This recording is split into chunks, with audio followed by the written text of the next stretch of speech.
സുജയിലേക്ക് എത്തിയാൽ സുജയ, അസാധാരണമായൊരു പ്രതിഷേധമാണോ ഇപ്പോൾ കാണുന്നത്? കാരണം വന്നു പറയുന്നത് CPIയുടെ സംസ്ഥാന സെക്രട്ടറിയാണ്. വന്നു പറയുന്നു ഇതെന്തൊരു സർക്കാരാണ് എന്ന് പറയുകയും തൊട്ടടുത്തിരിക്കുന്ന GRNL നോക്കിയിട്ടാണ് പറയുന്നത് ഈ മന്ത്രി ഈ വിവരമൊന്നും അറിഞ്ഞിട്ടില്ല, മന്ത്രിസഭാ യോഗത്തിൽ ഈ കാര്യങ്ങളൊന്നും വിദ്യാഭ്യാസ മന്ത്രി വിശദീകരിച്ചിട്ടില്ല എന്നാണ് പറയുന്നത്. അസാധാരണമായ പ്രതിഷേധമാണോ?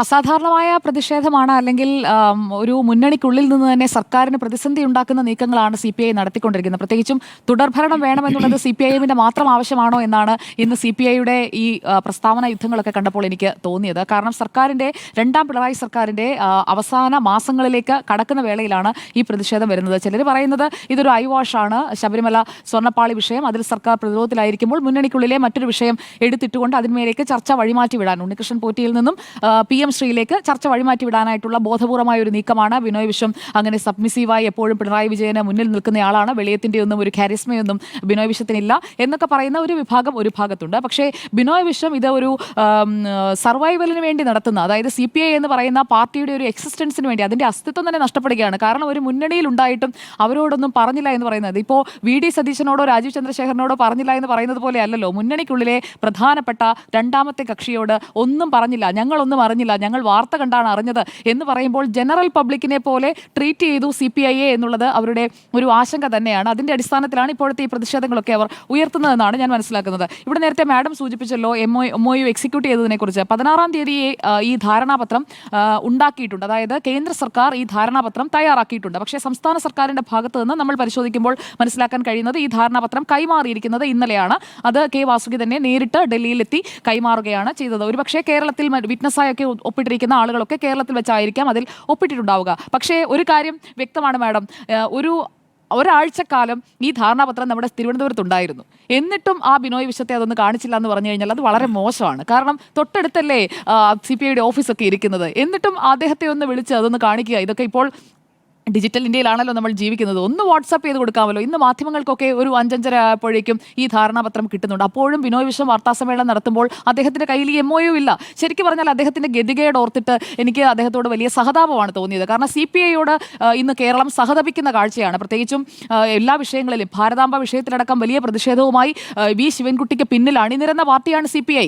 CPIയുടെ ആ പ്രതിഷേധമൊക്കെ നമ്മൾ കണ്ടതാണ്. പക്ഷേ അങ്ങനെയുള്ള CPIയോട് V. ശിവൻകുട്ടി പോലും ഒന്നും പറഞ്ഞില്ല, എല്ലാം മറച്ചു വെച്ചു, ഞങ്ങളെ ഒന്നും അറിയിച്ചില്ല എന്നവർ പറയുമ്പോൾ അവരോടൊരു സഹതാപം തോന്നും. ഒരു സഹതാപ തരംഗം ഇന്ന് കേരളത്തിൽ അടിക്കുന്നുണ്ട്. അത് CPIക്ക് നേരെയാണ്. ആ സഹതാപ തരംഗം ഏറ്റവും കൂടുതൽ ഇപ്പോൾ രേഖപ്പെടുത്തി നമ്മൾ കാണുന്നത് അടൂർ പ്രകാശാണ്. അടൂർ പ്രകാശ് ഈ അവസരം നോക്കി CPIയെ വലിച്ചിപ്പുറത്തോട്ടിടാനായി നോക്കുകയാണ്. കാരണം തുടർഭരണത്തിലേക്ക് പോകുന്നതിന് പകരം മുന്നണിക്കുള്ളിൽ തന്നെ ഇങ്ങനെയുള്ള പ്രശ്നങ്ങളാണ്. ഒരു വിശ്വാസ്യതയില്ലാത്ത മുന്നണിയായി തന്നെ ഇത് മാറിക്കഴിഞ്ഞിരിക്കുന്നു. പരസ്പരമുള്ള കൂട്ടുത്തരവാദിത്തം മറക്കുന്ന മുന്നണിയായി മാറിക്കൊണ്ടിരിക്കുന്നു എന്നൊക്കെ പറയുന്നത് മറുഭാഗത്ത് നിൽക്കുന്ന അടൂർ പ്രകാശിനും VD സതീശനും KC വേണുഗോപാലിനും സണ്ണി ജോസഫിനും ഒക്കെ ആയുധം കൊടുക്കുന്നത് പോലെയാണ്. അപ്പോൾ സ്വന്തം മുന്നണിയുടെ സാധ്യതകളെ ഇല്ലാതാക്കുന്ന നീക്കങ്ങളാണ് ഈ പ്രതിഷേധങ്ങളിലൂടെ ഇപ്പോൾ CPI നടത്തിക്കൊണ്ടിരിക്കുന്നത്. ഞാൻ കരുതുന്നില്ല ഒരുപാട് കാലം ഇങ്ങനെ അങ്ങ് തുടർന്നു പോകാൻ CPIക്ക് കഴിയുമെന്ന്. പ്രത്യേകിച്ചും LDF എന്താണെന്നൊക്കെ പഠിപ്പിക്കാൻ നോക്കുമ്പോൾ ഈ LDF ഉണ്ടെങ്കിലേ CPI ഉള്ളൂ. അല്ലാതെ CPIക്ക് രാജ്യത്തുള്ള CPIയുടെ പ്രസക്തി എന്താണ്? CPI ഇന്ന് ഇപ്പോൾ ഇത് എല്ലാ പാർട്ടികളെയും വെച്ച് നോക്കുമ്പോൾ CPIക്കുള്ള ആകെയുള്ള വോട്ട് ഷെയർ എത്ര ശതമാനമാണ്? CPIയുടെ രാജ്യത്തെ പ്രസക്തി എന്താണ്? രാജ്യത്തിൻ്റെ ഒരു പ്രസക്തിയിൽ, അല്ല രാജ്യത്തിൻ്റെ ഒരു കാഴ്ചപ്പാടിലാണ് ഞങ്ങൾ LDFനെ കുറിച്ച് ചിന്തിക്കുന്നത്, ഞങ്ങൾ ഇടതുപക്ഷത്തിൻ്റെ ഐക്യത്തെക്കുറിച്ച് ചിന്തിക്കുന്നത് എന്ന് CPI പറയുമ്പോൾ രാജ്യത്തുള്ള CPIയുടെ സാന്നിധ്യം എന്താണ് എന്ന ഒരു ചോദ്യം മറുഭാഗത്ത് CPIഎമ്മിന് ന്യായമായും ഉയർത്താവുന്നതേ ഉള്ളൂ. ഇവിടെയും CPIഎമ്മിനൊപ്പം നിന്നുകൊണ്ട് അല്ലാതെ CPIക്ക് എത്രത്തോളം എക്സിസ്റ്റൻസ് ഉണ്ട്, എത്രത്തോളം വോട്ട് ഷെയർ പോസിബിൾ ആണ് എന്ന ഒരു കാര്യം കൂടി CPI ആലോചിക്കണം. CPI ഈ പറയുന്ന വലിയ മേനിനടിക്കലിലേക്ക് പോകുമ്പോൾ എത്രത്തോളം ഗ്രൗണ്ട് സപ്പോർട്ട്, ഗ്രൗണ്ടിൽ എത്രത്തോളം CPI ആക്റ്റീവാണ്, CPIയുടെ ബൂത്ത് കമ്മിറ്റികൾ ആക്റ്റീവാണ്, CPIക്ക് എത്രത്തോളം ഒരു റോൾ പ്ലേ ചെയ്യാൻ കഴിയും കേരള രാഷ്ട്രീയത്തിൽ എന്ന് ചോദിച്ചു കഴിഞ്ഞാൽ -CPIഎം വലിയ ബുദ്ധിമുട്ടാണ് എന്നതാണ് നിലവിലെ കേരള രാഷ്ട്രീയം പരിശോധിക്കുമ്പോൾ നമുക്ക് മനസ്സിലാക്കാൻ കഴിയുന്നത്. കാരണം CPIയുടെ പോക്കറ്റ്സിലേക്കൊക്കെ കൃത്യമായി BJP കടന്നു കയറിയിട്ടുണ്ട് എന്നതൊരു വസ്തുതയാണ്. അത് തൃശ്ശൂരിൽ നമ്മൾ കണ്ടതുമാണ്. എങ്ങനെയാണ് VS സുനിൽകുമാറിനെ പോലെയുള്ള ഒരു അതികായൻ തൃശ്ശൂരിലെ ജനകീയനായ ഒരാൾ തോൽപ്പിക്കപ്പെടുകയാണ് ചെയ്തത്. അയാൾ തോറ്റതാണെന്ന് ഞാൻ കരുതുന്നില്ല. VS സുനിൽകുമാർ തോൽപ്പിക്കപ്പെടുകയാണ് ഉണ്ടായത്. അപ്പോൾ അങ്ങനെ തോൽപ്പിക്കപ്പെടുന്ന ഒരു സാഹചര്യം ഉണ്ടെന്നുള്ളത് CPI കൃത്യമായി മനസ്സിലാക്കുന്നുണ്ട്. അതുകൊണ്ടാണ് അവരുടെ റിപ്പോർട്ടുകളിലടക്കം അത് വരികയും ചെയ്തത്. ഇവിടെ ഇപ്പോൾ സ്കൂളുകളുടെ അടിസ്ഥാന സൗകര്യങ്ങൾ വിപുലീകരിക്കുന്നതിനോട് ആർക്കെങ്കിലും എതിർപ്പ് പറയാൻ കഴിയുമോ? അതിപ്പോൾ BJPക്കായാലും കോൺഗ്രസിനായാലും ലീഗിനായാലും CPIഎമ്മിനായാലും CPIക്കായാലും ഒരേ അഭിപ്രായമേ പറയാൻ കഴിയുകയുള്ളൂ. കാരണം ഏത് സർക്കാർ വന്നാലും സ്കൂളുകൾ എന്ന് പറയുന്നത് ഒരു സംസ്ഥാനത്തിൻ്റെയോ രാജ്യത്തിൻ്റെയോ പ്രോഗ്രസ്സിലേക്കുള്ള അടിസ്ഥാന ശിലയാണ്. അതിൽ മെച്ചം വരുന്ന ഒരു നീക്കമാണ് ഞങ്ങൾ നടത്തുന്നത് എന്ന് ഇന്ന് വിദ്യാഭ്യാസ മന്ത്രി പറയുമ്പോൾ ഞങ്ങളെ അറിയിച്ചില്ല, കൂട്ടുത്തരവാദിത്തമില്ല, ഇതാണോ LDF എന്നൊക്കെ ചോദിക്കുന്ന വാദങ്ങൾക്കപ്പുറം സ്കൂളുകൾ മെച്ചപ്പെടുകയല്ലേ എന്ന് സാധാരണക്കാരൻ തിരിച്ചു ചോദിക്കുകയാണ് എന്നുണ്ടെങ്കിൽ അവിടെ കൈയടി കിട്ടാൻ പോകുന്നത് CPIM-നും വിദ്യാഭ്യാസ മന്ത്രി വി ശിവൻകുട്ടിക്കുമായിരിക്കും. ഒരു സ്കൂളിന് ശരാശരി 1.13 കോടി വീതം ഓരോ വർഷവും ചെലവാക്കുന്ന പദ്ധതിയിൽ അടുത്ത 2 വർഷക്കാലത്തേക്ക് അതിന് പ്രയോജനം കിട്ടുകയാണ്. ഈ MOU അനുസരിച്ച് 2027 മാർച്ച് 31 വരെയാണ് ഈ MOU കാലാവധി. അപ്പോൾ ഇതിനകം കുടിശ്ശികയായിട്ടുള്ള തുകയടക്കം കിട്ടുമെന്നുള്ളതാണ് പറയുന്നത്.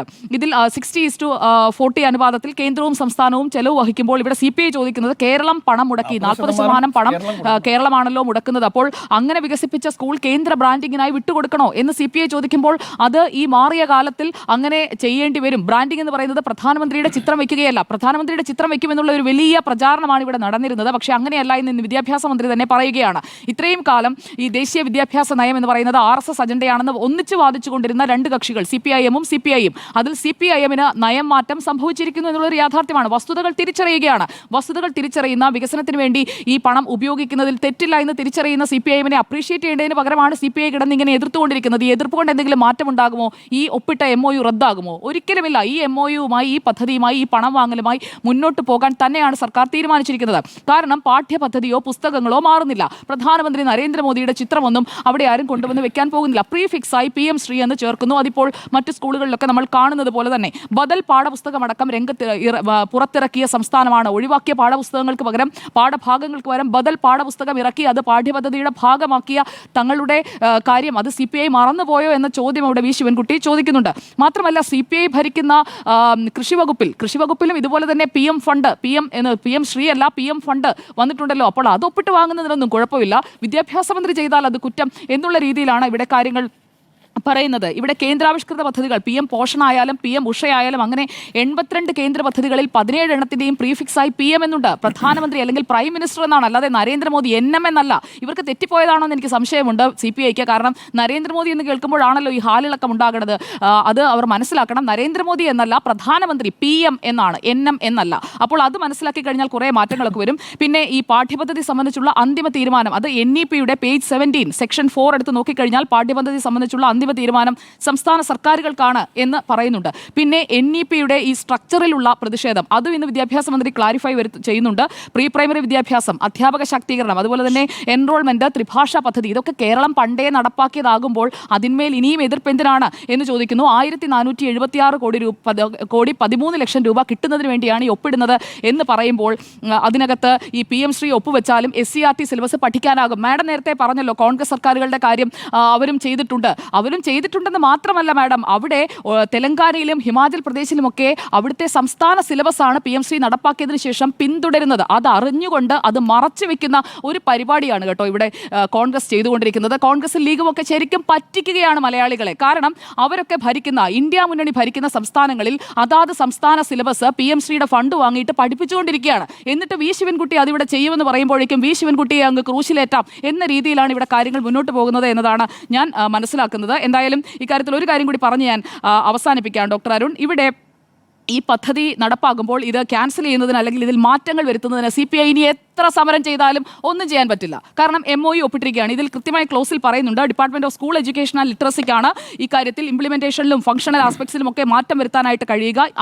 അവർ മുന്നോട്ട് വയ്ക്കുന്ന ഡയറക്റ്റീവ്സ് അനുസരിച്ചാണ് ഈ പദ്ധതി മുന്നോട്ട് കൊണ്ടുപോകേണ്ടത്. പക്ഷേ സംസ്ഥാനത്തിന്റെ പാഠ്യപദ്ധതിയാണ്, സംസ്ഥാനത്തിന്റെ കൃത്യമായിട്ടുള്ള തീരുമാനം അവിടെ നടപ്പാക്കാൻ സാധിക്കും. അതെല്ലാം ഉറപ്പ് കിട്ടിയതിന്റെ അടിസ്ഥാനത്തിലാണ് ആരോഗ്യ, ഉന്നത വിദ്യാഭ്യാസ, കാർഷിക രംഗങ്ങളിലേതുപോലെ തന്നെ നമ്മുടെ വിദ്യാഭ്യാസ മേഖലയിലും ഈ പദ്ധതിയും PM ശ്രീയും നടപ്പാക്കുന്നത് എന്നുള്ളത് വളരെ ക്ലിയർ ആണ്. ഇംപ്ലിമെന്റേഷന്റെ കാര്യത്തിലുമെല്ലാം ഈ MOU അനുസരിച്ച് തന്നെയായിരിക്കും കാര്യങ്ങൾ പോവുക. സിലബസ് ഡൈല്യൂട്ട് ചെയ്യുകയല്ല, സംസ്ഥാനത്തിൻ്റെതായ സിലബസ് അവിടെ പഠിപ്പിക്കുകയാണ് ചെയ്യുന്നത് എന്നുള്ളതാണ്. അതുപോലെ തന്നെ ഈ PM ശ്രീ സ്കൂളുകൾ അവിടെ മറ്റ് സ്കൂളുകളുമായിട്ടുള്ള ഒരു വ്യത്യാസം ഉണ്ടാകുമോ എന്ന് ചോദിച്ചു കഴിഞ്ഞാൽ അവിടെ മെച്ചപ്പെടുത്തേണ്ട സ്കൂളുകൾ തിരഞ്ഞെടുക്കുന്നതിനുള്ള ചോയ്സും സംസ്ഥാന സർക്കാരിനാണ് എന്നതുകൂടി മനസ്സിലാക്കേണ്ടിയിരിക്കുന്നു. അതുപോലെ തന്നെ ഡൽഹി ജൂറിസ്ഡിക്ഷനിലായിരിക്കും ഇത് സംബന്ധിച്ചുള്ള കേസുകളൊക്കെ നടക്കുക. അതോടൊപ്പം തന്നെ തമിഴ്നാടിന്റെ കാര്യം ഇത് ചോദ്യങ്ങളായി ഉന്നയിക്കുകയും ശിവൻകുട്ടിയെ ഇങ്ങനെ ക്രൂസിഫൈ ചെയ്യാൻ ശ്രമിക്കുകയും ചെയ്യുകയും ചെയ്തുകൊണ്ട് അതുകൂടി ഞാനൊന്ന് പറയാം. ഇവിടെ തമിഴ്നാട് വാങ്ങിയെടുത്ത തുകയെക്കുറിച്ച് പറയുന്നു. PM ശ്രീ പദ്ധതിയിൽ ചേരാൻ താല്പര്യമില്ല എന്ന് തമിഴ്നാട് പറയുന്നു. എന്നിട്ട് തമിഴ്നാട് കേസിന് പോയല്ലോ, നിങ്ങൾക്ക് കേസിന് പോയിക്കൂടെ? കോൺഗ്രസിന്റെ വാദമാണത്. അപ്പോൾ തമിഴ്നാട് കേസിന് പോയത് RT നിയമപ്രകാരമാണ്, റൈറ്റ് ടു എഡ്യൂക്കേഷൻ നിയമപ്രകാരം സാമ്പത്തികമായി പിന്നോക്കം നിൽക്കുന്ന വിദ്യാർത്ഥികൾക്ക് ലഭിക്കേണ്ട 538 കോടി രൂപയാണ് ഈ മാസം 3-ാം തീയതി നേടിയെടുത്തത്. കേരളത്തിന് അത് ആവശ്യമില്ല. കേരളം ആ ഒരു പദ്ധതിയിലൂടെയല്ല നമ്മുടെ കുട്ടികൾക്ക് വിദ്യാഭ്യാസം നൽകിക്കൊണ്ടിരിക്കുന്നത്. അപ്പോൾ തമിഴ്നാടിന്റെ മോഡൽ ഉണ്ടല്ലോ എന്ന് പറയുന്നതിനകത്തും ഒരു കാര്യവുമില്ല എന്നതാണ് എനിക്ക് പറയാനായിട്ടുള്ളത്. എന്തായാലും PM ശ്രീ പദ്ധതിയുമായിട്ട് സംസ്ഥാന സർക്കാർ മുന്നോട്ട് പോകും. നേരത്തെ ബിനോയ് വിശ്വത്തെ VS അച്യുതാനന്ദനൊക്കെ വിളിച്ച വാക്കുകളൊക്കെ ഇനിയിപ്പോൾ സോഷ്യൽ മീഡിയയിലൊക്കെ അതായിരിക്കും വരാൻ പോവുക. എന്തായാലും ഈ തീരുമാനത്തിൽ നിന്ന് പിന്നോട്ട് CPIക്ക് പോകേണ്ടി വരും. അല്ലാതെ പ്രതിഷേധം കൊണ്ട് വലിയ കാര്യമൊന്നും ഉണ്ടാകുമെന്ന് ഞാൻ കരുതുന്നില്ല.